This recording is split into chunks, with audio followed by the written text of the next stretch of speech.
Hello दोस्तों, कैसे हैं? आशा करते हैं आप सब ठीक ही होंगे। तो आज का कहानी है माँ जैसी सास। सुनिए एक पारिवारिक कहानी। दोस्तों, कहानी इस नई सीरीज में आप सभी का स्वागत है।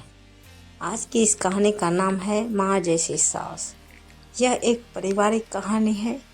अगर आपको हिंदी कहानियाँ, पारिवारिक कहानी या सास बहू की कहानियाँ, मनोरंजन कहानियाँ सुनने का शौक है तो इस कहानी को पूरा जरूर सुनिएगा। कहानी सुनाते हैं। कहानी सुनाने से पहले कमेंट बॉक्स में लिखें जय माता दी, हर हर महादेव। तो कहानी शुरू करते हैं। करुणा जी बाजार से सब्जी खरीदकर घर जा रही थी। रास्ते में उनकी मुलाकात उनकी जेठानी की बहू शारदा से हो गई। शारदा, नमस्ते माँ जी, आप सब्जी लेकर जा रही हैं? संजना कहीं गई हुई है क्या? करुणा, नमस्ते बहू, कैसी हो? संजना घर पर ही है। वो उसने क्लाउड किचन का काम शुरू किए हैं, इसलिए मैं उसकी हेल्प कर रही हूँ। शारदा, माफ़ करना माँ जी, लेकिन अभी कुणाल जी की शादी को 6 महीने ही हुए हैं और आपने अपनी बहू को सिर पर चढ़ा लिए हैं। वह सारा काम आपसे करवाती है। करुणा, नहीं बहू, ऐसी बात नहीं है। हम दोनों मिल बांट कर काम कर लेते हैं।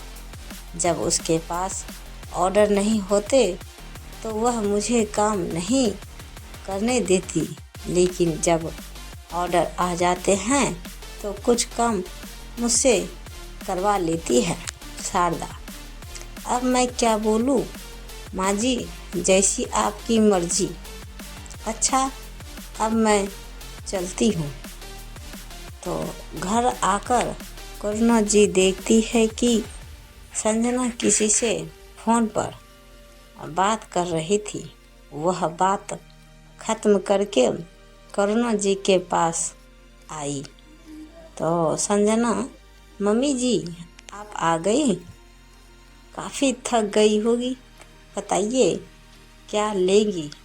कुछ ठंडा ले आऊं या चाय बना दूं? माफ़ करना, मैं आपसे काम नहीं करवाना चाहती, लेकिन कभी कभी इतने ऑर्डर आ जाते हैं कि अकेले संभालना मुश्किल हो जाता है। करुणा, मैं सब समझती हूँ, वैसे भी सब्जी खरीदना, मार्केटिंग जाना, घर का सामान लाने, ये सब काम तो मैं बहुत सालों से कर रही हूँ। परेशानी कैसी? तो बस अपने काम पर फोकस कर। जा एक कप चाय बना ला। दूसरी ओर शारदा अपने घर पहुँचती है और अपनी सास रश्मि जी को सारी बात बताती है। रश्मि जी, मैं तो पहले ही जानती थी। मैंने तो शादी में ही कह दिया था कि बहू के लक्षण सही नहीं है। देखा नहीं था स्टेज पर कैसे अपने दूल्हे से हंस हंस कर बात कर रही थी। मेरी देवरानी सीधी है तो उसे नौकरानी बनाकर रख दिया है। खैर, हमें क्या, वो जाने अपने घर की। लेकिन तू ये मत समझिए कि मैं तुझे भी इतनी छूट दे दूंगी। तो शारदा, नहीं माँ जी, मैं तो बस आपको इसलिए बता रही थी कि मुझे चाची जी को देखकर तरस आ रहा था। एक दिन करुणा जी खाना खाने के लिए बाद दोपहर को आराम कर रही थी। शाम के समय डोरबेल बजी। संजना ने गेट खोला तो सामने अविनाश जी खड़े थे। वे अंदर आकर बैठे। तभी करुणा जी बाहर आई और बोली, करुणा जी, आज आप बहुत जल्दी आ गए। संजना, अपने ससुर जी के लिए चाय बना ला। अविनाश जी, रहने दो, चाय नहीं चाहिए। आज भाई साहब से मिलने गया था, उनकी तबीयत थोड़ी खराब थी। राकेश ने बताया था। करुणा जी, क्या हो गया जेठ जी को? मुझे भी ले चलते साथ में। अविनाश जी, नहीं, ऐसा कुछ खास नहीं था, बस थोड़ा सा बीपी बढ़ गया था। राकेश नहीं आया अभी तक? तो करुणा जी, राकेश आज देर से आएगा। अविनाश जी फ्रेश होकर अपने कमरे में बैठे थे। अविनाश जी, करुणा आज भाभी कह रही थी कि तुमने अपने बहू को सिर पर चढ़ा लिया है, घर का सारा काम करुणा से करवाती है। करुणा जी कुछ बोल पाती, इससे पहले संजना कमरे में आ गई। उसने सब सुन लिया था। उसने खाने की थाली रखते हुए कहा, संजना, पापा जी मुझे माफ़ कर दीजिए। आज से मैं मम्मी जी से कुछ नहीं करवाऊंगी, चाहे मुझे अपना काम बंद करना पड़े। करुणा जी, चुप रहो बहू, मैंने तुझसे कोई शिकायत की है? बोलने दे जिसे जो बोलना है। मैं अपनी बहू का हर काम में साथ दूंगी। तू काम बंद नहीं करेगी, नहीं तो मैं गुस्सा हो जाऊंगा। संजना की आंखों से आंसू बह रहे थे। अविनाश जी, बेटी, मैं तो बस ये बता रहा था कि भाभी क्या कह रही थी। तुम चिंता मत करो, हमें तुम्हारे काम से कोई परेशानी नहीं है। संजना, लेकिन मम्मी जी, आपको बहुत परेशानी होती है। सारा दिन कुछ न कुछ काम लगे रहता है। करुणा जी, बहू, मैंने तुझे हमेशा अपनी बेटी माना है। तेरे लिए मैं कुछ भी कर सकती हूँ। हमारा रिश्ता सास बहू का नहीं, माँ बेटी का है। चिंता मत कर, जिसे जो बोलना है बोलने दे। अभी तक जो भी हमारे चैनल को सब्सक्राइब नहीं की हैं, प्लीज़ हमारे चैनल को सब्सक्राइब करें और बेल आइकन को ज़रूर दबाएं, ताकि आपको सबसे पहले वीडियो मिले। तो आगे इसी तरह समय बीत रहा था। एक दिन करुणा जी सुबह उठकर ड्राइंग रूम में आई तो देखा संजना किचन में नहीं है। करुणा जी उसके बेडरूम के पास पहुंची और आवाज़ दी, करुणा जी, राकेश संजना को जगा दें।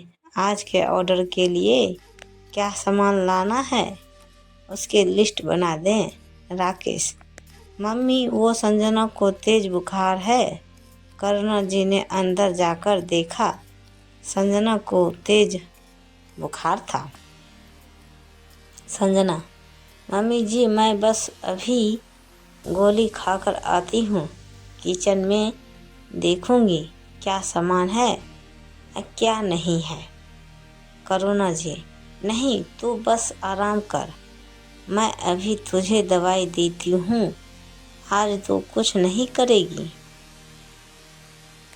संजना, नहीं मम्मी जी, अगर ऑर्डर टाइम पर पूरे नहीं हुए तो रेटिंग बाजार का गिर जाएगी। मैं बस थोड़ी देर में आती हूँ। करुणा जी, नहीं, ला अपना फ़ोन दे, मैं देखती हूँ क्या भेजना है।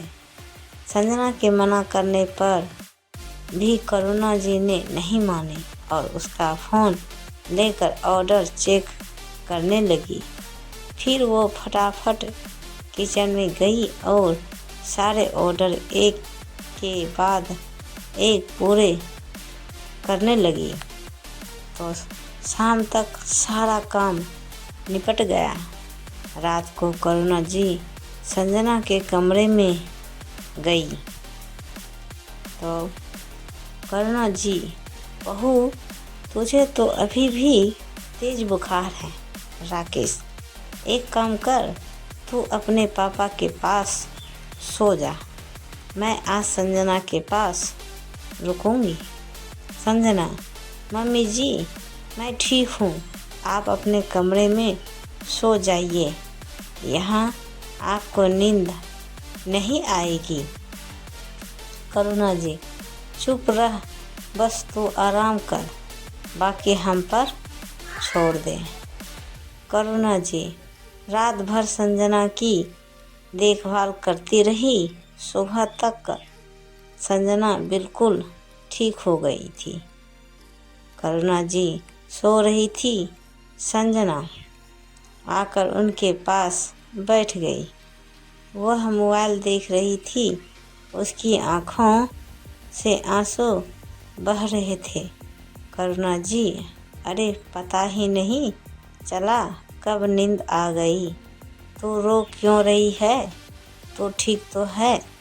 संजना, मम्मी जी मैं बिल्कुल ठीक हूँ, कल आपने 12 ऑर्डर भेज दिए, वो भी अकेले। करुणा जी, क्या हुआ, कहीं कुछ गलत तो नहीं चला गया, किसी ने कंप्लेंट तो नहीं की ना, बता ना, रो क्यों रही हैं। संजना, मम्मी जी आपका बना खाना कस्टमर को बहुत पसंद आया, सबने अच्छी रेटिंग दी है, मुझे गोल्डन मेंबर बना दिया है। आप दिन भर खाना बनाती रही और रात भर मेरी देखभाल करती रही। करुणा, हे भगवान, तूने तो डरा दिया, पागल, मैंने कहा था कि तू मेरी बहू नहीं मेरी बेटी है। क्या एक माँ अपनी बेटी के लिए इतना भी नहीं कर सकती भला। संजना अपनी सास से लिपट गई। दोस्तों, ये पारिवारिक कहानी आपको कैसी लगी, कृपया नीचे कमेंट बॉक्स में हमें ज़रूर बताइएगा। तो कहानी को पूरा सुनने के लिए शुक्रिया। तो प्रेम से बोलिए जय माता दी, हर हर महादेव। ऐसे ही वीडियो देखने के लिए हमारे चैनल को सब्सक्राइब करें और वीडियो को लाइक ज़रूर करें। धन्यवाद। तो दोस्तों, मिलते हैं अगले अच्छी सी प्यारी सी रोमांचक कहानी लेकर। तब तक बाय बाय दोस्तों, जय हिंद।